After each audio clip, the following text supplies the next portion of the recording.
Bugun kuzatuvchilarimiz, bugun biz sizlarga tog'oralarning ustiga, shashliklarga, xullas bezaklar uchun, xolisinglar mesnoylarga ishlatsanglar ham bo'ladigan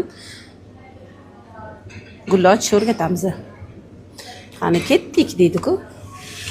Qiladigan ishimiz birinchi bo'lib yaxshilab musorni tozalab olish. To'g'ri, po'chog'ini tozalab olish. Meni hozir shunga kindirlatadi-yu. Musoroq bilan po'chog'ini ham adashtira olmayapsizmi deb. Shuning uchun yaxshilab artib tozalab olamiz.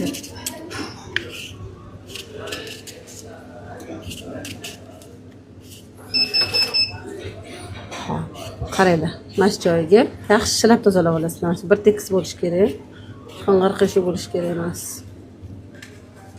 Hop, bunga endi kichkina pichoq обязательно kerak, katta pichoqda bo'lmaydi. Mana shunaqa qo'yib olasizlar.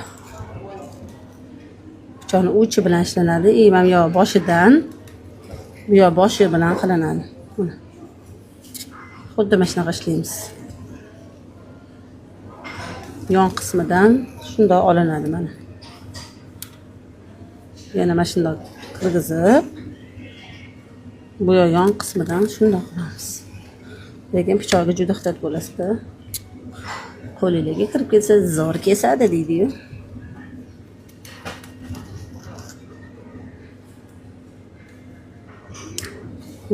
Endi mana shu chetlarni tozalab chiqamiz. Pichoqning nomiga kirgizib, mana shu qismlarni hammasini tozalab olamiz.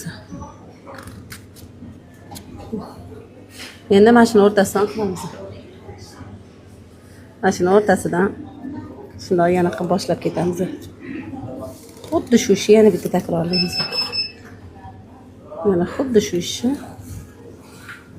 takrorlaymiz. Lekin обязательно shu oralig'idan musorlarni olish esingizdan chiqib qolmasin. Musorlarni обязательно olish kerak.